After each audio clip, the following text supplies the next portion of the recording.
السلام علیکم ورحمۃ اللہ وبرکاتہ۔ بسم اللہ الرحمن الرحیم۔ بچوں، آج کی کہانی کا عنوان ہے ایک مور اور حکیم، ان کی آپس میں گفتگو۔ ایک دفعہ کا ذکر ہے، ایک مور اپنے خوبصورت پروں کو نوچ نوچ کر پھینک رہا تھا۔ ایک حکیم یعنی سمجھدار شخص کا وہاں سے گزر ہوا۔ انہوں نے یہ ماجرا دیکھ کر معلوم کیا کہ اے مور، ایسے خوبصورت پروں کو اکھاڑ کر کیوں اللہ تعالیٰ کی ناشکری کرتا ہے؟ اللہ تجھے دیا ہے، شکریہ ادا کرنا، وہ نکال کے پھینکتا ہے کیا؟ مور نے جواب دیا، کیا تو نہیں دیکھتا ہر طرف سے سینکڑوں بلائیں اور مصیبتیں انہی پروں کی وجہ سے میری طرف آ رہی ہیں۔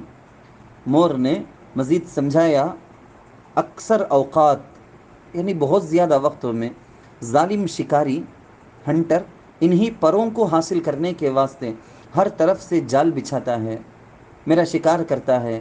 جب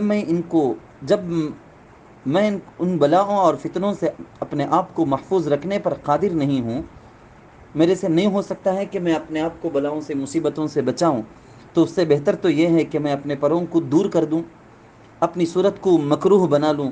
یعنی اس کی وجہ سے خوبصورتی تو آتی ہے لیکن بلا اور مصیبت بھی آتی ہے نا، اس لیے بہتر یہ ہے کہ یہ پر ہی کو نکال دوں، چاہے میں بگڑی ہوئی شکل یعنی بیڈ انداز میں بھی کیوں نہ ہو، تاکہ پہاڑوں اور میدانوں میں شکاریوں کے جال سے بے فکر ہو کر رہوں۔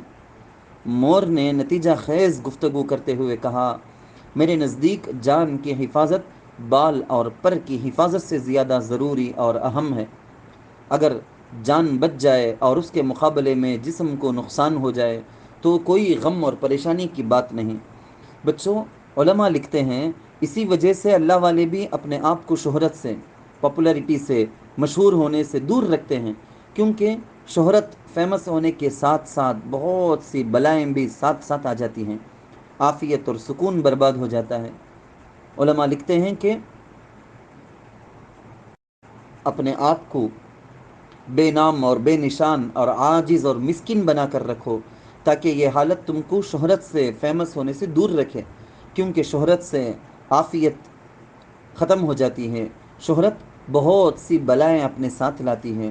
البتہ اگر خود اللہ تعالیٰ کسی کامل کو، اپنے ولی کو مشہور کر دیں، وہ فیمس ہو جائیں، جیسا ہمارے زمانے میں کتنے بزرگاں ہیں، تو پھر انہی کی حفاظت بھی اللہ تعالیٰ ہی اپنے ذریعے سے کرتے ہیں۔ وہ شہرت قابل مذمت ہے جو خود کوشش کر کے حاصل کی جاتی، لیکن جو شہرت اللہ دیتے نا، پاپولیرٹی، وہ برائی نہیں ہے، وہ اچھی چیز ہے۔ بچوں، ایک اور واقعہ بھی میں آپ کو سناتا جاؤں۔ حضرت عمر رضی اللہ عنہ کے زمانے میں ایک چور کو اریسٹ کرنے کا واقعہ، بہت چھوٹا سا واقعہ ہے۔ ایک چور حضرت عمر رضی اللہ عنہ کے زمانہ خلافت میں آپ کی عدالت میں جلادوں کے حوالے کیا گیا۔ اس نے فریاد کی، ریکویسٹ کی، مجھے معاف کر دیا جائے، یہ پہلی بار کا جرم ہے، آئندہ نہیں کروں گا۔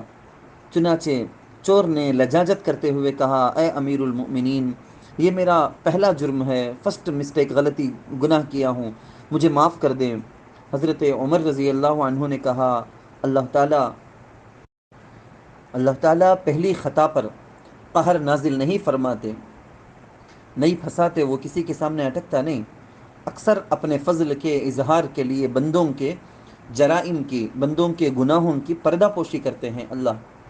پھر جب کوئی بندہ حد سے آگے بڑھ جاتا ہے نا، تو پھر اپنے عدل کے اظہار کے لیے اسے مصیبت میں گرفتار کر کے رسوا اور ذلیل کرتے ہیں، تاکہ اللہ تعالیٰ کی دونوں صفتیں ظاہر ہو جائیں۔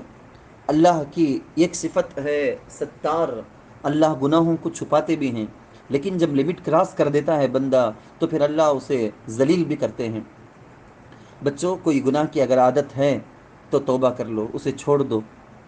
نافرمانی کرتے ہیں، کوئی گندی حرکت کرتے ہیں، جھوٹ بولتے ہیں، دوسروں پر الزام لگاتے ہیں، ہرس کرتے ہیں، ماں باپ کا ماں باپ کا کہا نہیں مانتے ہیں، ان کی بے ادبی کرتے ہیں، استاذ کی بے ادبی کرتے ہیں، یہ سب گناہ ہے۔ جلد سے جلد بچ جانا، اس سے توبہ کرنا، سدھر جانا۔ دیکھو، اللہ تعالیٰ کی جیسی دو یہ صفتیں ہیں، اسی طرح سے آپ سنو، اللہ تعالیٰ کی ایک صفت ہے بشیر یعنی خوشخبری دینے والے، اور ایک صفت ہے نذیر یعنی ڈرانے والے۔ تو دونوں کو بھی اللہ اپنے اپنے وقت پر یوز کرتے ہیں۔ اللہ تعالیٰ سے دعا ہے کہ اللہ ہم کو غلط قسم کی پاپولیرٹی سے بچائے، ہم کو ایسا کام کرنے کی اللہ توفیق دے کہ خود ہی اللہ ہی اگر دینا ہے تو شہرت ہم کو دے، ہم خود تلاش کر کے ڈھونڈ کر حاصل نہیں کریں گے اپنی شہرت کو۔ اسی طرح سے اگر کوئی گناہ ہے، وہ گناہ کی عادت ہمارے پاس ہے، تو ہم توبہ کر کے، سچی پکی توبہ کر کے اس سے ہم دور ہو جائیں گے، اور آگے بھی کہیں بھی کسی بھی جگہ میں کوئی گناہ اور نافرمانی کا کام نہیں کریں گے۔ اللہ عمل کی توفیق دے، آمین۔